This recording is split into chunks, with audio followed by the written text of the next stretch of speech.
In this video, we will start Unit 5th Ecology and the Chapter 1st Organism and Population. जब हम term पढ़ते हैं ecology, तो ecology का basic meaning यहाँ पर क्या है? तो first of all we are taking the definition of ecology. Means ecology की हम क्या डेफिनेशन यहाँ पर राइट डाउन कर सकते हैं. Ecology is the study of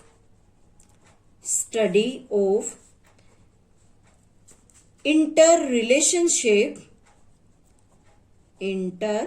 relationship of organism with their environment.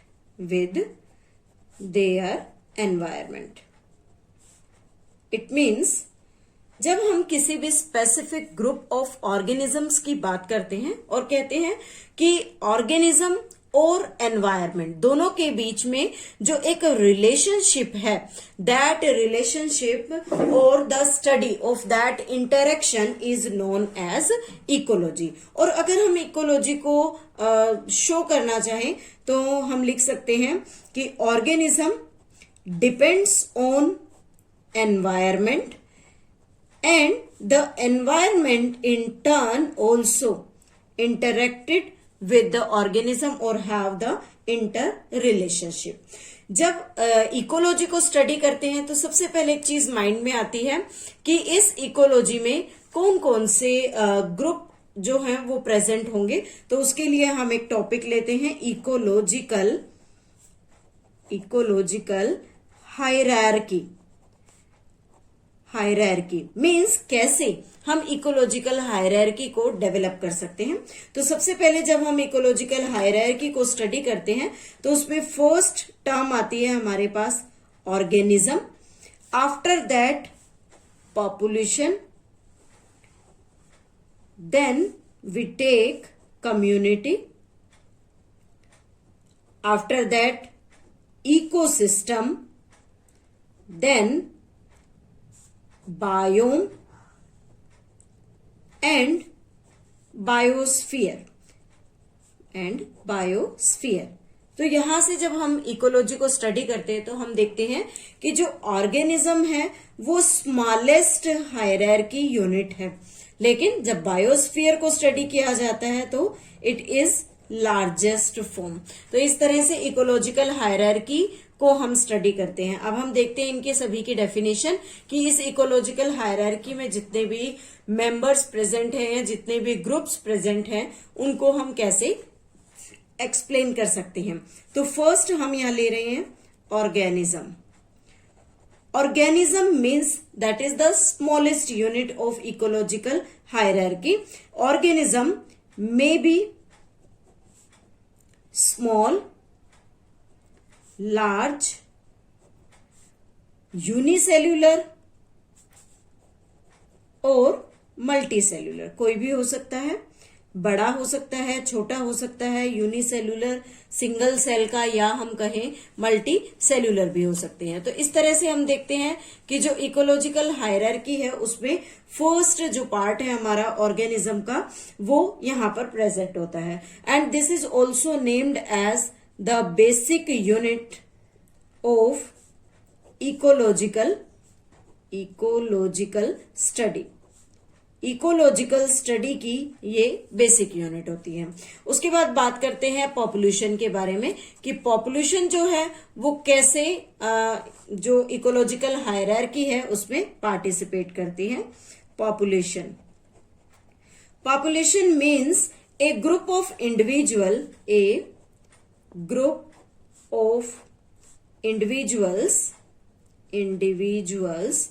Of same species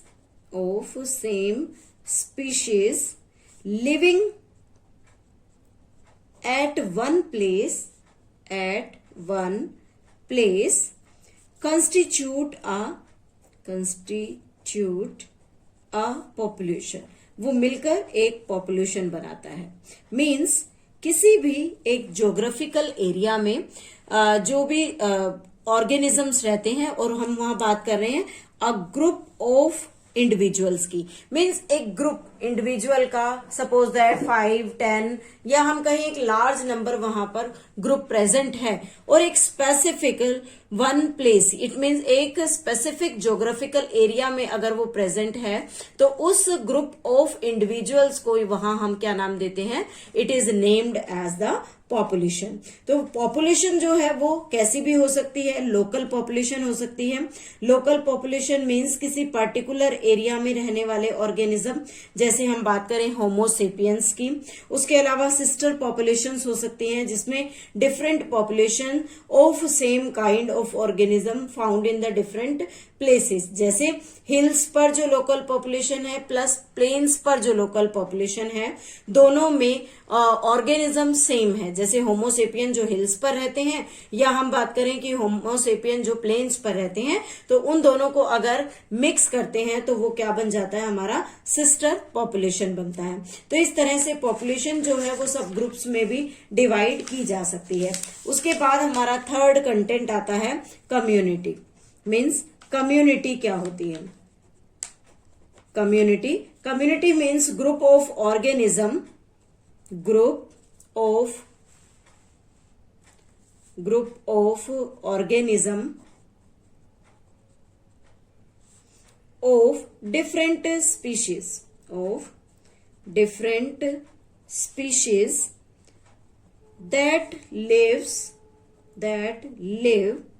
in a common area, जो एक कॉमन एरिया में रहते हैं,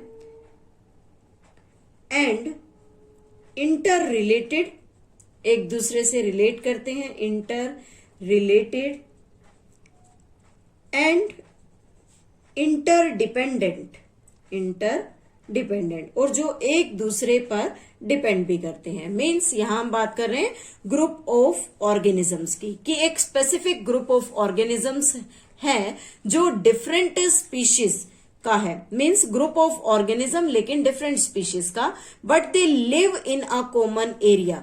बट वो रहते कहाँ है, एक कॉमन एरिया में रह रहे हैं। तो उस कॉमन एरिया में वो जो ग्रुप है डिफरेंट स्पीशीज का, वो इंटर रिलेटेड है, एक दूसरे से रिलेट करता है और उसी के साथ वो एक दूसरे पर डिपेंड करता है। तो इस तरह से हम कह सकते हैं कि ऐसी जो यूनिट्स होती हैं वो मिलकर क्या बनाती हैं, कम्युनिटी बनाती हैं।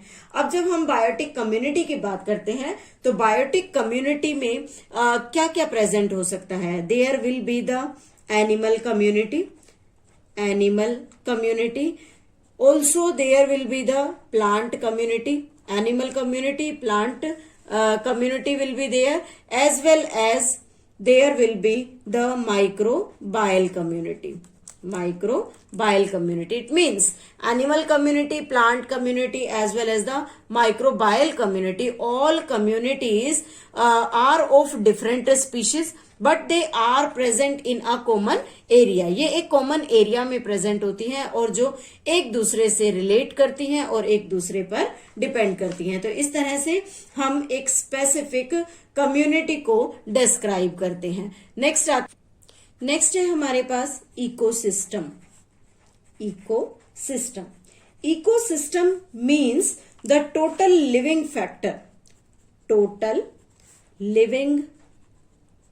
Factor, and total non-living factor